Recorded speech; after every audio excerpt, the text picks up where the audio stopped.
Hello guys, Magic Killer here, and today I'm bringing you some Modern Warfare 2 gameplay, playing Domination on Scrapyard as you see, and today I'm going to be using the M4A1 with the red dot sight, my secondary being the 4.4 Magnum with F&J, my perks Scavenger Pro, Stopping Power Pro and Ninja, which I'm trying to unlock, and this is probably my favourite gun in any game. This is probably, I don't know why, I just like the M4, and I don't know why I've always liked the M4, and in Modern Warfare 2 this is the game where I think it works the best. But anyway, this is going to be a bit of a, well, yeah, I guess it'll be a serious talk. More personal commentary, not commentary of this really, but just a talk about my experiences at school, just so that if anyone sees this they can get a better idea of, well, me. So generally my experiences at school for me were good.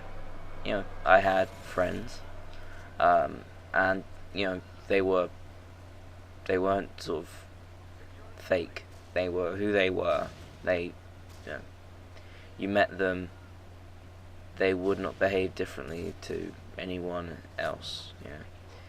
And they're quite a special group. I'm not saying that in an offensive way, don't worry, but you know, just like I said, they are who they are. They're quite honest. They're a bit wacky, but you know, I like that. Wacky is cool in my opinion. You know, otherwise the world will just end up being boring if everyone ended up just being similar. And yeah, I felt happy and, you know, content sort of the first few years. Then year 9, year 10. Year 10 I kind of got a bit bummed out and a bit down, and I kind of sort of going up and down on this like sort of most depressive streak. Year 11 was starting a bit iffy, but in my head, but then afterwards I just kind of thought, well, you know, whatever happens happens. There's no point me trying to satisfy people who I'm only gonna sort of be around for a few more months. So I just decided I'm gonna be who I am. And I talk about being who I am, you know, I'm not the most straightforward person you probably meet. I'm quite, some will say weird. I prefer eccentric. But you know, I just I don't know. I don't know what the word would be. I'm me. I would like to think quite an individual. You know, like I don't know. My experience is that there's not a lot of people like me. I don't say that in an arrogant or any way like that I'm trying to be boastful or trying to show myself off, whatever. It's not anything about that. It's quite the opposite. It's the fact that, you know, I'm almost, you know, for a while I sort of felt a bit alone in school for a while, you know, for the first few years, because I had friends, but I didn't really feel that there was, probably apart from one person, you know, that I felt kind of alone with myself, because, you know, out of people from school there wasn't really anyone who I felt I was compatible with. And you know, like, just generally I couldn't find, you know, there just wasn't there was hardly anyone who I felt, you know, kind of knew, you know, kind of liked the things that I liked, or, you know, it was just kind of a little bit like me. You know, because again, I'm talking about me a bit. I'd like to think I'm a bit of a thinker. Again, when I say these type of things, it's not in any arrogant way. I consider myself a bit of a philosophical person at times. You know, I like to think about things like that, important things. Not saying that other people don't think about it. I'm just saying that, yeah.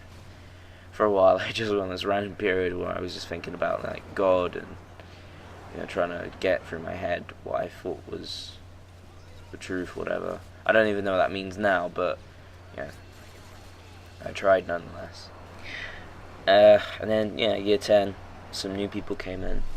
One of them in particular named WBNG, and he was just like one of the first people who I really felt was kind of compatible with me. I don't want to say the word compatible because I think it kind of has connotations of, it has an affiliation with sort of like relationships and sort of like dating sites. We'll find the most compatible partner for you. I just mean compatible in the sense that kind of again, like we could we thought about the same things and whatever. And it's sort of at the end of the school year, at the end of my last year, I realised a little bit about how the difference between who were my real friends and who were just people who were just getting answers. Because people considered me quite smart, intelligent. Maybe they're right. I don't know. I might know stuff, but just because that doesn't make me smart. I think I'm a little bit socially dumb. But that's how someone can be clever and dumb at the same time. But and I kind of set my mind about who were my friends and who were those people who just wanted answers. And I felt a bit upset because I didn't like the fact that I turned out to be just someone who was used in a way.